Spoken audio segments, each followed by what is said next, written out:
극장 부문 회복에도 불구하고 방송 부문의 수익성 부진 지속으로 실적 혹한기를 맞고 있는 컨텐츠리 중앙. 향후 방송 제작 확대와 메가박스 정상화, 플레이 타임의 이익 개선이 반영되며 내년 실적 턴어라운드 기대감이 커지고 있는데요. 컨텐츠리 중앙, 정상화 직전 마지막 진통을 끝내고 이제 희망의 불씨를 되살릴 수 있을까요?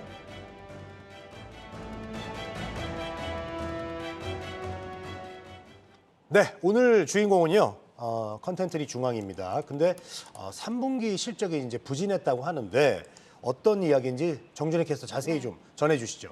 네, 최근에 넷플릭스 수리남으로 주목을 받은 이 콘텐츠리 중앙은 3분기에 극장은 선방했지만 방송이 부진해서 어닝 쇼크를 기록했는데요.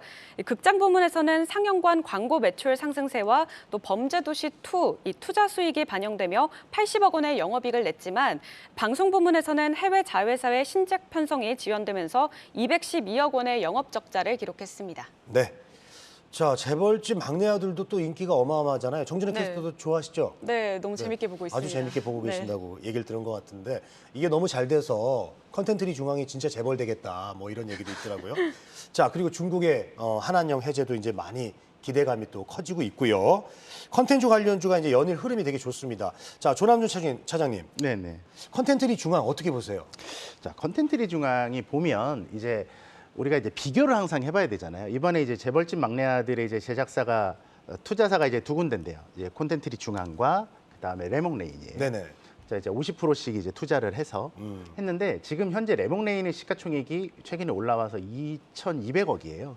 콘텐츠리 중앙의 현재 시가총액은 5,200억입니다. 네네. 자, 한 3배 조금 안 되게 차이 나죠. 근데 콘텐츠리 중앙은 레몬레인 같은 회사를 15개 이상 자회사로 가지고 있어요. 그러니까 기존에 한 3년 동안 대규모의 적자를 기록한 게 여러 가지 이유가 있었겠지만 아주 많은 콘텐츠 회사들을 샀어요. 그래서 매출 기준 우리나라 1위의 회사는 스튜디오 드래곤입니다. 네네. 근데 작년 기준으로 이쪽 방송 부분에 대한 매출 기준으로는 컨텐츠리 중앙이 이미 스튜디오 드래곤을 넘어갔어요.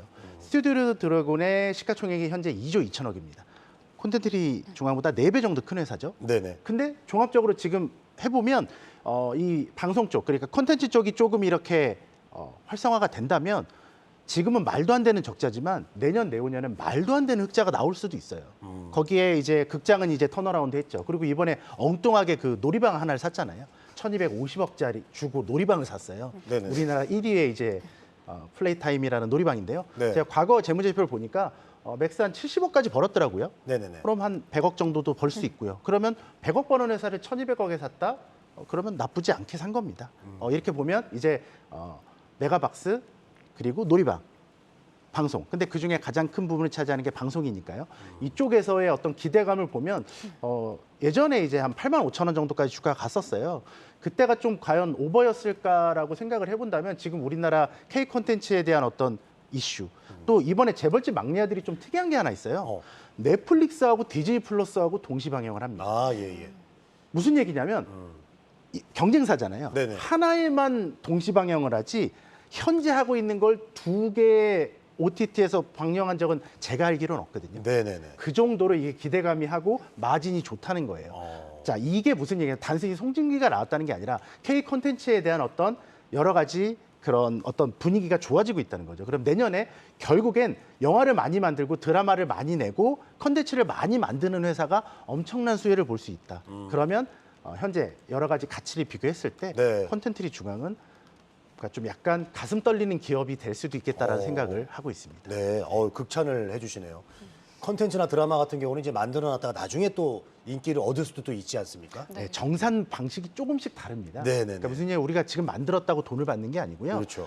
시차가 있어요. 그래서 네. 실제로 예를 들면 최근에 이제 제가 좀 관계자분들한테 좀 들었는데 뭐 이제 수입이 들어온다고 하더라고요. 네. 보니까 하이에나가 들어온대요. 그래서 이게 하이에나가 도대체 예전에 주지원 나왔던 드라마거든요. 네네. 그게 무슨 얘기냐면 동남아에서 지금 몇 년이 지난 지금 시점에 인기가 끌면서 네. 수익 정산이 되는 거예요. 그러니까 그런 것처럼 지금 이제 계속 퍼져나가고 있기 때문에 동남아나 뭐 미국 아니면 유럽 이런 쪽에서도 네. 우리가 과거에 인기 있었던 컨텐츠가 다시 돈이 되는 그런 되게 좋은 현상도 기대해 볼 수 있다는 거죠. 네, 알겠습니다. 자, 게임과 드라마를 좋아하는 조남준 차장님의 의견이었습니다. 자, 그렇다면 컨텐츠리 중앙에 대한 증권사 의견 어때요, 정준희 캐스터? 네, 이 대부분의 증권사들은 4분기부터 내년까지 이 확실한 수익성 개선이 관측될 것으로 보고 있는데요. 방송 부문에선 자회사가 제작 중인 DP와 지옥, 그리고 지금 우리 학교는의 시즌2 편성이 본격화되기 때문입니다. 또 극장 부문의 경우에는 리오프닝에 따른 회복세가 시작된 가운데 이 앞서 말씀하신 놀이방 플레이타임 인수에 따른 공간 사업 관련 시너지까지 기대할 수 있다고 봤습니다. 이에 따라서 NH투자증권은 39,000원으로, 메리츠증권은 43,000원, SK증권은 44,000원으로 목표가를 제시했고 또 투자 의견은 모두 매수로 유지했습니다. 네, 자, 매수 의견까지 들어봤고요. 자, 그렇다면은 축구를 너무너무 좋아하는 우리 염정 팀장님은 이 컨텐츠리 중앙에 대해서 어떻게 보십니까? 네, 뭐 저도 컨텐츠를 중에 앞서 말씀하신 대로 이렇게 생각하면 될 것 같습니다. 우리가 엔터주에서 앨범 판매량 얘기할 때 최근에 이제 구보, 신보로 나뉘거든요. 네. 구보는 이제 기존에 일단 발매했던 그렇죠. 앨범도 지금 팔려나가고 있는 것은 새로운 뭐 신규 어떤 그 팬덤이 생성될 때 구보까지 다시 또 사는 이런 효과가 나타나는데 네. 뭐 컨텐츠를 중앙에 같이 이런 미디어 관련된 종목들도 기존에 사실 만들어놨던 이런 작품들이 다시 또 이제 주목을 받게 된다라고 한다면 우리가 예상하지 못한 수익이 발생할 수 있다라고 또 저도 좀 차원에서 말씀을 좀 드리고요.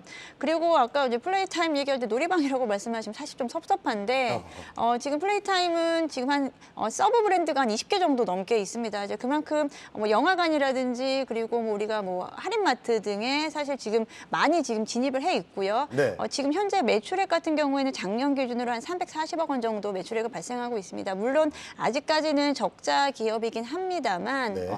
이제 이에 대한 부분도 이제 영화관에 대한 어떤 매출액이 늘어남과 인해서 1월 동안 이제 시너지 효과를 좀 같이 구축하겠다라는 거죠. 엄마 아빠는 영화를 보고 우리 유아동은 이 놀이방에서 놀게 하고 이런 어떤 시너지 어떤 상품이 나온다. 그런 부분을 좀 노린다라고 생각하고 있거든요. 그렇게 된다면 이 자회사에 대한 어떤 또 최근에 이제 모멘텀도 나타나지 않을까라고 생각하기 때문에 네. 뭐 여러 가지 부분에서 일단 지금은 좀 재미있게 흥미롭게 지켜볼 기업이지 않나라고 생각하고 있습니다.